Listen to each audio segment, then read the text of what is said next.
Gente, não é fácil viver com TDAH. E quando um filho manda uma mensagem dessas pra gente, nossa, você quer entrar pelo telefone, você quer aparecer na escola assim, com seu tapete mágico, só que a vida não é assim. E é por isso que a gente está aqui hoje. Boa noite, seja bem-vindo, bem-vinda. Essa é a aula 2 do curso gratuito Como Desenrolar o TDAH. E hoje a gente vai falar sobre impulsos, emoções. Como aprender a dominar seus impulsos para que você tenha um controle maior das suas emoções. Porque do contrário, a gente está numa enrascada. E são tantas situações que eu já presenciei de pessoas que passaram pelo desenrola, e é sobre isso que a gente vai falar hoje. Mas antes eu quero fazer um breve resumo do que a gente viu na aula 1. Então vamos lá. Na aula 1, a gente viu a definição básica sobre TDAH, os sintomas que o transtorno causa, como a desatenção, a impulsividade e hiperatividade. Nós falamos também de experiências, como quando uma pessoa que tem TDAH não gosta de uma determinada atividade e ela se esforça para entender aquilo, ela eleva tanto o processamento cerebral que isso causa desconforto. Por outro lado, quando a pessoa gosta demais de uma atividade, ela mergulha a fundo e ela nem vê as horas passar. É aí que ocorre o hiperfoco. E falamos também da técnica Pomodoro, é aquela que fatia as atividades para que algo grande se torne menor. E se você realizar essa atividade por 25 minutos e tiver uma pausa por 5, o seu cérebro dá aquela refrescada. E aí você volta mais ativo, e menos cansado. Nós falamos também sobre o impacto do TDAH na casa da gente, com a família, na escola, no trabalho, na nossa relação, no casamento. E, claro, a saúde mental, né, porque quando a gente cuida demais do outro, a gente muitas vezes se esquece. E aí, se você dá toda a sua energia para o outro, sobra pouco para você, o que é muito ruim. Nós falamos também sobre várias aflições, medos que muitos públicos sofrem quando se deparam com o TDAH. Por exemplo, sob a visão dos pais que descobrem que um filho tem TDAH, os pais têm medo do fracasso escolar, da ansiedade sobre o futuro, eles se sentem culpados, e eles têm medo do isolamento social, exaustão emocional, conflitos familiares, dificuldade em encontrar tratamentos eficazes, preocupação com a autoestima do filho, falta de apoio de educadores na escola e a pressão financeira. As pessoas com TDAH têm sempre medo sobre como vão poder gerenciar o tempo, o controle da impulsividade, a organização, manutenção do foco, regulação emocional, memória de trabalho, se esquecem das coisas com facilidade, e também tem receio de como gerenciar o estresse, e tem aquele problema da motivação, que aí entra aquela famosa procrastinação, que muitas vezes a pessoa enrola demais para fazer alguma coisa, não se sente motivado e aí vira aquela bola de neve. Já o fantasma que assombra as crianças com TDAH giram em torno das dificuldades acadêmicas que elas têm na escola, a interação social é sempre complicado se conectar e fazer amigos. As rotinas também, se algo fora do previsto ocorre, isso já causa ansiedade e estresse. E a questão do sono também é muito importante. Uma criança com TDAH, quando não tem uma boa noite de sono, o dia seguinte dela fica muito prejudicado, o desempenho dela cai demais. Nós perguntamos também para os adolescentes o que mais os afligia, e imagina, a adolescência já é uma fase delicada por si só. Então, nós destacamos 4 grandes temas: autonomia e independência, os riscos, muitas vezes as pessoas com TDAH não calculam certos riscos que elas se expõem. Tem aí, no caso do adolescente, também essa questão forte da identidade e os medos, né, sobre a transição para a vida adulta. O que vai estudar, como vai trabalhar, essas são algumas das aflições. E a gente falou também sobre o poder dos pequenos hábitos, que isso pode gerar grandes transformações na vida. A gente sabe que o TDAH em si, ele assusta, mas como tudo na vida, se a gente não enfrentar, primeiro você tem que aceitar, mas depois que você aceita, você tem que enfrentar, sabendo que você pode viver melhor, mas você tem que fazer alguma coisa, porque não é o tempo que vai fazer com que as coisas andem.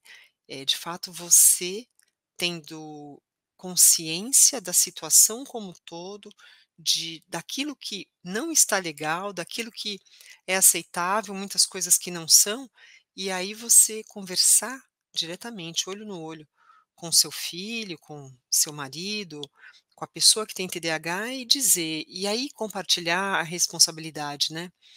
Você topa? A gente pode viver melhor sem tanto conflito. Mas a gente vai ter que ajustar certas rotinas, uma forma para a gente poder se relacionar melhor.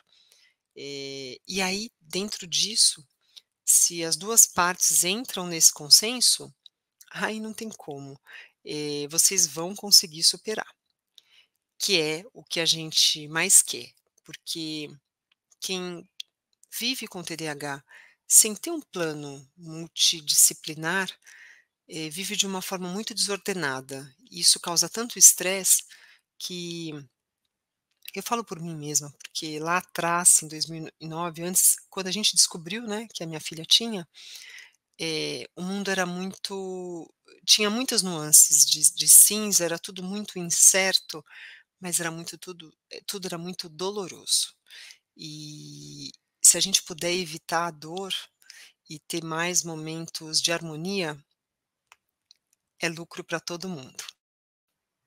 Então, dentro dessa proposta, como encontrar o ponto de equilíbrio para viver melhor com TDAH, a gente destacou 3 grandes áreas que apoiam essa iniciativa: a gestão do tempo e da organização, controle dos impulsos e das emoções e a autoestima, a autoimagem e o autocuidado. Praticamente a autoimagem e o autocuidado já estão dentro da autoestima, né? Como a primeira área é a gestão do tempo e da organização, o exercício prático da aula passada foi um PDF, o plano diário do Chega de Procrastinar. Ele tem 3 páginas, algumas pessoas fizeram e até me mandaram, pelo Instagram, por e-mail também, eu já comentei. Isso é muito legal, porque é algo que você pode sempre avaliar de um dia para o outro, ou você, se você preferir, você pode fazer até da semana também. A gente começa pelo dia, porque eu acho mais fácil, mas quem já está um pouco mais avançado faz o da semana. E aí você começa a medir um pouco mais o seu resultado, e isso dá aquela pontinha de satisfação, porque você começa a perceber que você se torna mais produtivo e menos estressado. Então, quem quiser fazer, o exercício pode pedir para a gente encaminha o PDF também. Então, agora a gente vai entrar no assunto de hoje, da aula 2, que é domando o impulso, estratégias para controlar as emoções com TDAH. Então, retomando a matriz que a gente acabou de ver, hoje a gente vai focar nesse segundo pilar, controle dos impulsos e das emoções. E foi até interessante porque eu recebo algumas perguntas, né, na caixinha lá do Instagram, e veio essa que eu achei que caiu como uma luva para a aula de hoje, que é: por que pessoas com TDAH são pavio curto? E até teve uma pequena discussão lá, e outros dizendo coisas parecidas, né, e outros: "Não, não, imagina, o meu namorado é super calmo, não, a minha mãe não, a minha mãe, ela não é pavio curto". Mas teve muitos também dizendo que: "Ah, sim, é pavio curto sim, é dinamite pura". Então, por que que as pessoas com TDAH têm esse estigma de que são pavio curto, né? Então vamos lá. Número 1, dificuldade na regulação emocional. Nas pessoas com TDAH, as reações emocionais são mais intensas e menos controladas. Isso pode levar à explosão de raiva e frustração. tema número 2, tão conhecido, a tal da impulsividade. As pessoas com TDAH reagem rapidamente, sem pensar nas consequências, o que pode resultar em respostas emocionais intensas e repentinas. O fator número 3 é a sensibilidade ao estresse e à frustração. Isso pode desencadear respostas emocionais mais fortes, contribuindo para a percepção de que tem um pavio curto. Muitos dizem que pessoas com TDAH agem muito mal quando recebem um não. A sobrecarga sensorial também é um fator importante que desencadeia isso. Ela ocorre quando os estímulos do ambiente são percebidos como mais intensos ou avassaladores. Aí a gente está o que pode levar a uma maior sensibilidade emocional. Então, é por isso que a gente está rodando essa aula hoje. Como gerenciar as emoções? E aí, como não existe coincidência, chegou essa pergunta também, que é legal porque ela explica por que que aquilo é causado, né. O que acontece de diferente com o cérebro de quem tem TDAH? Então vamos lá. Número um, a disfunção nos circuitos de regulação emocional. As áreas como o córtex pré-frontal do cérebro, que desempenham um papel crucial no controle das emoções e na tomada de decisões, podem ser menos ativas ou menos desenvolvidas em indivíduos com TDAH. Apresenta algumas diferenças funcionais e estruturais. Número 2, os neurotransmissores. Há um desequilíbrio nos níveis de neurotransmissores, como a dopamina e a norepinefrina. Esses são fundamentais para a regulação do humor e das emoções. A dopamina, por exemplo, ela está ligada ao sistema de recompensa do cérebro e influencia a motivação e o prazer. Alterações nesses sistemas podem levar a uma maior reatividade emocional. A norepinefrina é fundamental para a manutenção da atenção e da concentração. Tem também o fator da conectividade cerebral. Estudos de neuroimagem mostram que a conectividade entre diferentes regiões do cérebro pode ser alterada em pessoas com TDAH. Isso inclui conexões entre o córtex pré-frontal e outras áreas envolvidas na regulação emocional, como a amígdala. A amígdala é responsável por processar emoções como medo e raiva, e uma conectividade alterada pode resultar em respostas emocionais mais intensas e menos controladas. O tempo de resposta e processamento. Podem ter um tempo de resposta mais rápido a estímulos emocionais, o que significa que podem reagir antes de terem a chance de processar completamente a situação. Isso pode levar a reações emocionais impulsivas e intensas. A gente ainda está seguindo aquela linha do pavio curto. E número 5, a sensibilidade ao estímulo. Indivíduos com TDAH podem ser mais sensíveis a estímulos emocionais, percebendo-os como mais intensos ou avassaladores. Essa sensibilidade pode contribuir para uma maior reatividade emocional. Outro dia, uma aluna nossa, a Bárbara, disse que as pessoas com TDAH são muito dramáticas. Eu dei risada. Mas em algumas situações, isso explica também este conceito. Então, vamos lá para ver quais estratégias a gente pode utilizar para controlar essa questão dos impulsos e das emoções. Eu gosto muito dessa técnica do pausa e pense. O diário de emoções também é um caminho, e mindfulness e meditação, que esse então é o mais utilizado por todos os dias e é algo que a gente pode praticar por 5 minutos. Eu vou falar sobre cada um deles agora. A técnica do pausa e pense é aquela velha técnica do calma aí, respira fundo, conta até 3 e pensa nas consequências. Então, eu gosto de fazer essa analogia com o semáforo. A luz vermelha é o parar, é quando você dá de cara com aquela situação que você faz, "Ah!", mas aí você tem que parar. Aí vem a luz amarela.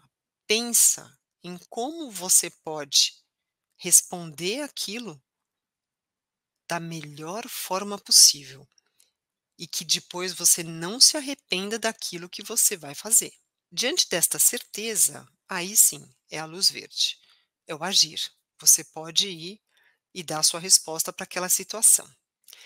Eu já escutei de vários adultos que eles, depois que começaram a saber um pouco mais sobre o método do desenrola, eles utilizam muito essa técnica, principalmente no trânsito, o que é ótimo, porque já pensou se toda vez que você levar uma fechada, você ir atrás do carro da frente e fechar também, levantar o braço, xingar, abrir o vidro? Não é para a gente fazer isso, é para a gente ter controle.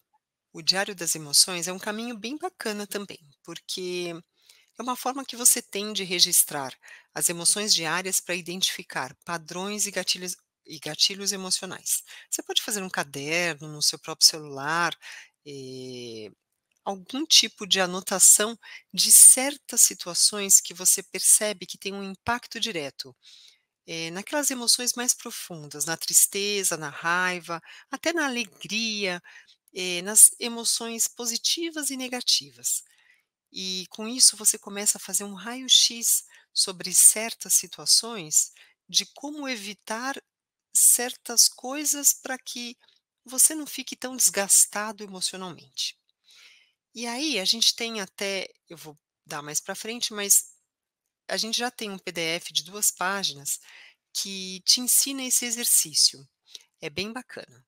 Eu vou deixar ele disponível também, quem quiser receber é só entrar em contato com a gente.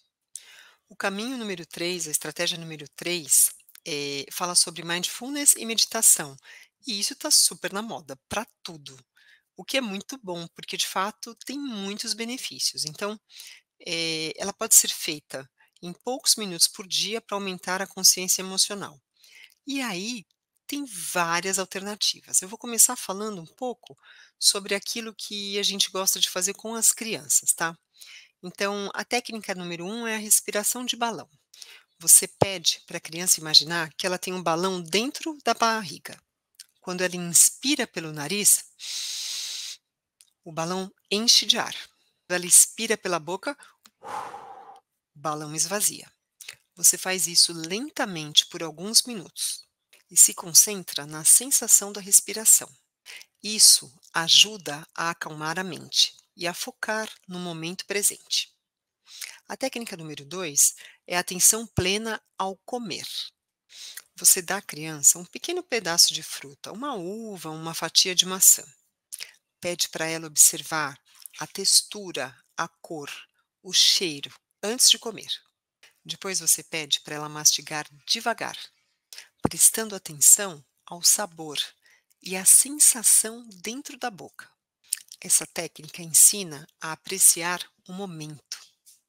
A número 3 é a caminhada atenta. Durante uma caminhada, você pede para a criança prestar atenção aos sons que tem ao redor dela. Canto dos pássaros, até pisar no chão em cima de folha, se passa alguém andando de bicicleta. Incentive a criança a notar a cor das folhas das árvores, se tem nuvens no céu, as formas das nuvens. Isso promove a consciência do ambiente e do próprio corpo. A atividade número 4 é o jogo do sininho. Toque um sino ou um objeto que faz um som suave. Você pede para a criança ouvir atentamente até que o som desapareça totalmente. Depois você pede para a criança ficar em silêncio por alguns momentos e para ela prestar atenção em outros sons ao redor. Isso melhora a concentração e a atenção auditiva. Número 5 é o desenho das emoções. Você pede para a criança desenhar como que ela está se sentindo naquele momento. Depois, você conversa sobre o desenho e sobre as emoções ali representadas. Isso ajuda a criança a reconhecer e expressar suas emoções de maneira saudável. Número 6 é o relaxamento progressivo. Você pede para a criança se deitar confortavelmente. Instrua a tensionar e relaxar cada parte do corpo. começando pelos pés e subindo até a cabeça. Isso reduz a tensão física e promove o relaxamento. Número 7 é a meditação guiada para dormir. Antes de dormir, você guia a criança para ela fazer esse relaxamento.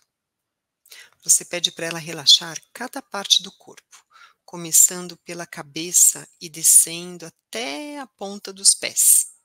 Isso promove um relaxamento profundo e melhora a qualidade do sono. Agora, para os adultos, a número 1 é a meditação de atenção plena. Primeiro você escolhe um lugar tranquilo, se senta de forma confortável, fecha os olhos e se concentra na sua respiração. Observa a inspiração e a expiração, sem tentar controlar. Se a sua mente vagar, traga a sua atenção de volta à respiração. Isso melhora a concentração e reduz o estresse. A número 2 é a varredura corporal. Deita em uma posição confortável. A focar a sua atenção nos dedos dos pés. Lentamente suba pelo corpo, parte por parte. Evite qualquer tensão ou desconforto. Tente relaxar essas áreas. Isso aumenta a consciência corporal e promove o relaxamento. Número 3 é a Mindful Walking, a caminhada consciente. Caminhada, você observa cada passo. Sente o contato dos pés com o chão, observa o movimento do seu corpo. Seja ciente dos sons, dos cheiros e do que você vê ao seu redor. Também ajuda a estar presente e apreciar o momento. A número 4 é a meditação guiada. Essa, hoje em dia, eu acho que, na minha opinião, é a mais utilizada, porque você tem um aplicativo para te ajudar. E aí você tem o Calm, o Headspace, no YouTube está cheio de opções. Você escuta uma pessoa, às vezes tem de 5 minutos, um pouco mais, um pouco menos, e ela fala muitas vezes sobre algum tema, gratidão, compaixão, e aí ela vai te guiando, vai te dando os comandos. É super relaxante. Número 5 é o Journaling de Mindfulness. Reserve alguns minutos por dia para escrever sobre as suas experiências e sentimentos. Foque em descrever o momento presente, suas emoções, seus pensamentos, sem julgamento. Isso promove a autorreflexão e te traz clareza mental. 6 é o Mindful Eating. Esse é o comer consciente. Durante as refeições, se concentre em cada mordida. Observe as cores, as texturas e os sabores dos alimentos. Evitar distrações como o celular ou a TV enquanto você come. Isso melhora a digestão e a sua relação com a comida. É como se você se permitisse sentir mais sabor. 7 a respiração consciente. Em qualquer momento do dia, pare e faça respirações profundas. Inspire pelo nariz, segure por alguns segundos e expire lentamente pela boca. Centre-se apenas na respiração. Isso reduz a ansiedade e promove a calma. Práticas são flexíveis e podem facilmente ser adaptadas ao seu estilo de vida. Incorporá-las regularmente pode trazer benefícios significativos à saúde mental e emocional. Bom, gente, a gente está chegando ao final da aula 2. Mas antes, eu queria dizer que eu escolhi hoje comentar brevemente 5 ideias principais do livro A Coragem de Ser Imperfeito, da Brené Brown. Por que eu gosto desse livro? Porque na hora eu faço uma comparação com o TDAH. Tá tudo bem ser imperfeito, né? Outro dia eu estava numa discussão e a pessoa falou para mim: "Poxa, eu só queria ser normal". E eu falei para ela: "Mas por que você acha que você não é normal? Porque você tem TDAH?".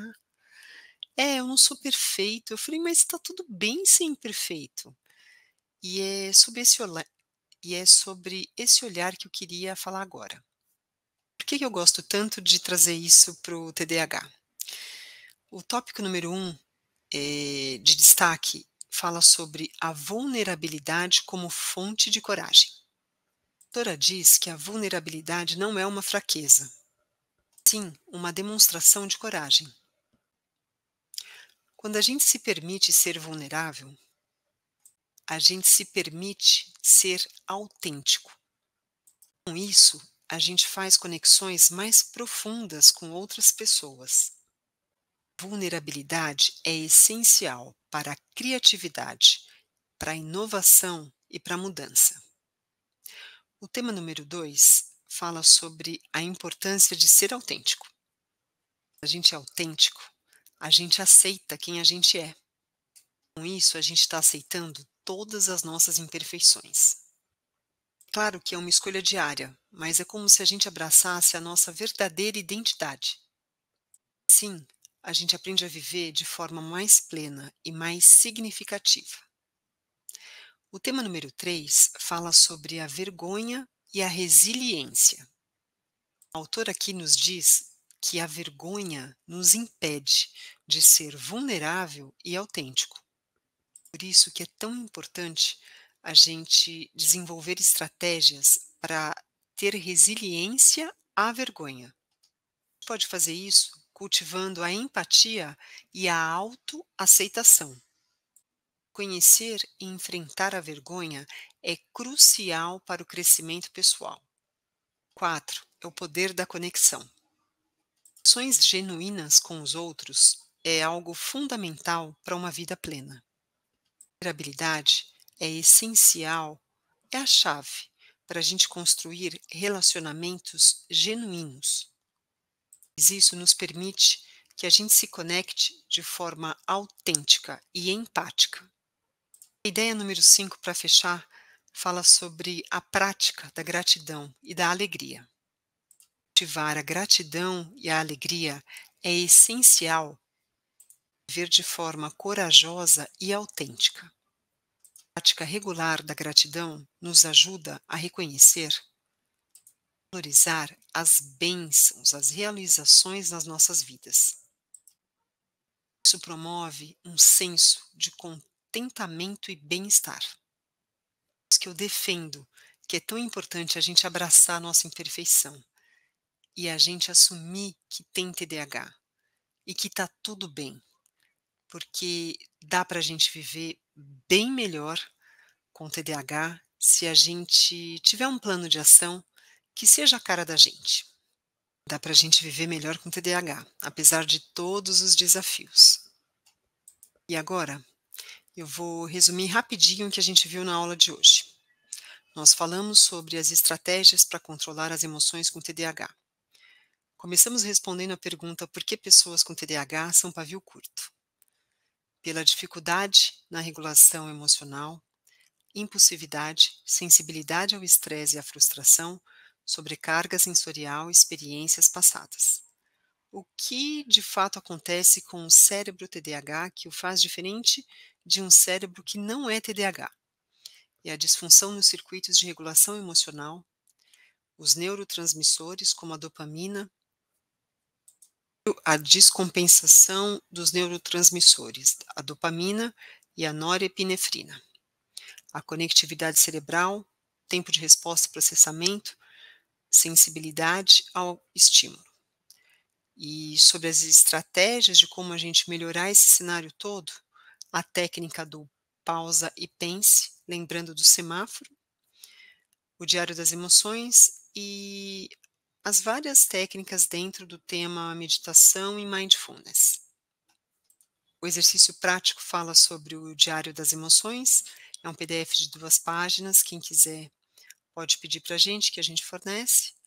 E o próximo encontro vai ser a aula número 3, onde a gente vai falar sobre despertar a autoestima. Isso é muito bacana. Vai fechar o nosso ciclo das 3 aulas deste curso gratuito sobre como desenrolar o TDAH.